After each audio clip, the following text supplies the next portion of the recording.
ایک ملک پر ایک بادشاہ حکومت کرتا تھا۔ ویسے تو وہ بہت اچھا بادشاہ تھا، رعایا بھی اس سے خوش تھی، لیکن ایک بات نے اس کے دل میں اس قدر نفرت ڈال دی تھی کہ وہ ہر روز ایک نئی لڑکی سے شادی کرتا اور دوسرے روز ہی اس لڑکی کو پھانسی پر لٹکا دیتا۔ بادشاہ کی اس حرکت سے وزیر بہت ہی پریشان تھا۔ ایک بار پھر سے بادشاہ نے ایک لڑکی سے شادی کی، اسے دلہن بنایا اور شادی کے دوسرے دن ہی اس لڑکی کو بھی پھانسی لگا دی۔ تمام گاؤں والوں نے لڑکی کی لاش کو اٹھایا اور وزیر کے گھر پہنچ گئے اور بولے، اے وزیر، ہمیں انصاف چاہیے۔ گاؤں کے لوگ وزیر سے بولے کہ ہماری بیٹیوں کا کیا قصور ہوتا ہے؟ بادشاہ اس قدر بے دردی سے ہماری بیٹیوں کو کیوں قتل کر دیتا ہے؟ وزیر بھی بادشاہ کی اس حرکت سے بہت زیادہ پریشان تھا۔ وزیر بہت دکھی ہوتا اور بادشاہ کو ہر بار سمجھاتا، لیکن بادشاہ وزیر کی یہ بات نہیں سنتا تھا۔ اس وزیر کی ایک بیٹی تھی جو گاؤں والوں کا حال اس وزیر کی ایک بیٹی تھی۔ جس وقت گاؤں والے وزیر سے بادشاہ کی اس حرکت کو بیان کر رہے تھے تو وہ لڑکی بھی وہاں پر کھڑی تمام واقعہ سن رہی تھی۔ وزیر کی بیٹی بہت ہی خوبصورت، عقل مند اور سمجھدار تھی۔ وہ اپنے باپ سے کہنے لگی، ابا حضور، میں بادشاہ سے شادی کرنا چاہتی ہوں۔ وزیر بولا، یہ جانتے ہوئے بھی کہ وہ تمہیں شادی کے دوسرے دن ہی مار دے گا۔ لڑکی بولی، ابا حضور، گاؤں کے لوگ کیا کہیں گے کہ وزیر نے اپنی بیٹی کو تو چھپا کر رکھا ہوا ہے اور گاؤں کی لڑکیوں کو بادشاہ کی شادی کے لیے لے کر جاتا ہے۔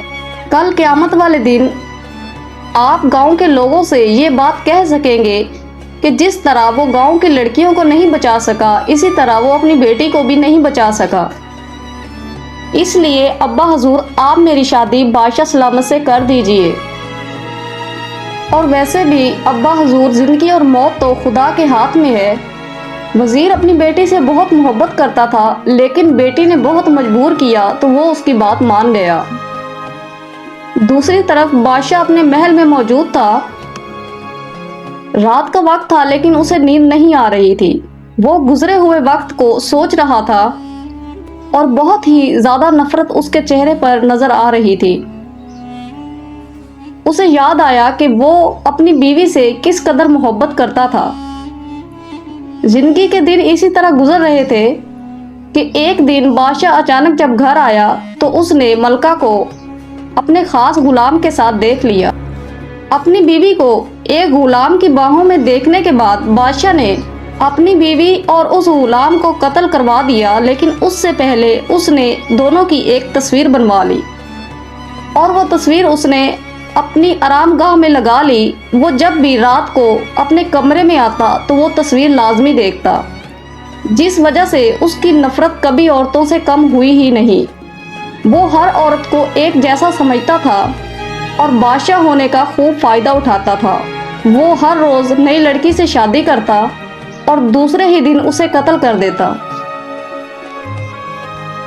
دوسرے دن مجبور ہو کر وزیر بادشاہ کے پاس جاتا ہے اور کہتا ہے، بادشاہ سلامت، میری بیٹی آپ سے شادی کرنا چاہتی ہے۔ بادشاہ حیرت سے دیکھتا ہے اور بولتا ہے، کیا تم نہیں جانتے کہ ہم اپنی بیوی کے ساتھ کیا سلوک کرتے ہیں؟ اور کیا تمہاری بیٹی نہیں جانتی کہ دوسرے ہی دن وہ قتل کر دی جائے گی؟ وزیر آنکھوں میں آنسو لے کر بولا کہ بادشاہ سلامت، میری بیٹی باضد ہے کہ وہ آپ سے شادی کرنا چاہتی ہے۔ بادشاہ مسکرایا اور بولا، اگر تمہاری بیٹی باضد ہے اور تم اس کی ضد پوری کرنا چاہتے ہو تو جاؤ اور شادی کی تیاریاں شروع کر دو۔ کچھ دن بعد بادشاہ اور وزیر کی بیٹی کی شادی ہو جاتی ہے۔ اب وزیر کی بیٹی بادشاہ کی ملکہ بن چکی تھی۔ شادی کی پہلی رات جب بادشاہ ملکہ کو دیکھتا ہے، مطلب وزیر کی بیٹی کو دیکھتا ہے، تو وہ حیران رہ جاتا ہے۔ وہ انتہائی خوبصورت، حسین و جمال لڑکی تھی۔ وہ بہت غور سے اس لڑکی کو دیکھ رہا تھا کہ اچانک اس کی نظر اپنی بیوی کی لگی تصویر پر پڑی۔ ایک بار پھر سے بادشاہ کو عورتوں کی بے وفائی یاد آ جاتی ہے اور وہ غصے سے بولتا ہے، آپ ہمارے وزیر کی بیٹی ہیں، آپ جانتی ہیں ہم اپنی بیویوں کے ساتھ کیا سلوک کرتے ہیں، تو پھر آپ نے یہ بے وقوفی کی حرکت کیوں کی؟ آپ نے اس بات پر ضد کیوں کی کہ آپ ہم سے شادی کرنا چاہتی ہیں؟ ملکہ بہت ہی مطمئن ہو کر بولی، یہ فیصلہ میں نے نہیں کیا، نہ میں اس پر باضد تھی، یہ تو میرے اللہ کا فیصلہ ہے اور اللہ بہترین فیصلے کرنے والا ہے، مجھے اس پر کوئی پچھتاوا نہیں۔ بادشاہ بولا، کیا تم صبح کے انجام سے باخبر ہو کہ صبح تمہیں پھانسی لگا دیا جائے گا؟ ملکہ بولی، جی بالکل، میں اس بات سے واقف ہوں کہ صبح فجر کے وقت ہی مجھے پھانسی کے تختے پر لٹکا دیا جائے گا۔ ملکہ بولی، ابھی فجر میں بہت ٹائم ہے، ایک رات کا ٹائم ہے، ایک رات کے لیے میں آپ کی بیوی ہوں، میرا آپ پر مکمل اختیار ہے، کم از کم ایک رات کے لیے تو میرے اوپر سختی نہ کریں۔ یہ سن کر بادشاہ کچھ ٹھنڈا ہو گیا اور ملکہ کے پاس بیٹھ گیا۔ ملکہ مسکرائی اور بولی، ایک رات پر میرا پورا اختیار ہے، کہیے میں آپ کو کیا سناؤں؟ آپ کیا سننا پسند کریں گے؟ کوئی گانا سنیں گے، کوئی نظم سنیں گے، کوئی قصہ سنیں گے؟ مجھے بتائیے، میں آپ کا جی بہلانا چاہتی ہوں۔ بادشاہ بولا، واقعی ہی تم ایک رات کی بیوی ہو، تمہارا اختیار ہے، چلو ایسے کرو کوئی قصہ سنا دو۔ ملکہ اب قصہ سنانا شروع کرتی ہے کہ ایک تاجر تھا، اس کی ایک جوان بیٹی تھی، ایک بیوی تھی اور 3 بیٹے تھے۔ تاجر تجارت کرتا تھا، اس نے اپنی بیٹی کی شادی بھی کرنی تھی۔ ایک بار اس نے سفر پر جانا ہوتا ہے، سفر کافی لمبا تھا، اس لیے وہ اپنے گھر والوں سے مل کر جاتا ہے۔ تاجر کو جاتے ہوئے اس کی بیٹی چند کھجوریں دیتی ہے کہ بابا جہاں پر بھوک لگے آپ کھا لینا۔ تاجر اپنے سفر پر روانہ ہوتا ہے، راستے میں ایک اونچی جگہ سے گزرتے ہیں تو اسے پیاس محسوس ہوتی ہے، یہاں وہاں دیکھنے پر اسے ایک کنواں نظر آتا ہے، لیکن کنواں کافی گہرائی میں ہوتا ہے۔ تاجر وہاں پر بیٹھ جاتا ہے، کھجوریں کھاتا ہے اور پانی پیتا ہے۔ کھجور کی گٹھلیاں وہ اپنے پاس جمع کر لیتا ہے، ایک گٹھلی وہ کنویں میں پھینکتا ہے اور پلٹ کے دیکھتا ہے تو کنویں کا پانی سفید نہیں رہا تھا بلکہ سرخ ہو گیا تھا، اور اچانک ہی اس حوض کے اندر سے ایک جن نمودار ہوتا ہے، جن کے ہاتھ میں بہت بڑی تلوار ہوتی ہے۔ جن تاجر سے کہتا ہے کہ تم نے ہمارے آرام میں خلل پیدا کیا ہے، میں ابھی تمہیں قتل کر دوں گا۔ تاجر جب یہ سنتا ہے تو خوف سے کانپنے لگتا ہے۔ تاجر کہتا ہے کہ آپ جن ہیں، آپ تو ہمیں نظر ہی نہیں آتے، تو اس میں میرا کیا قصور ہے؟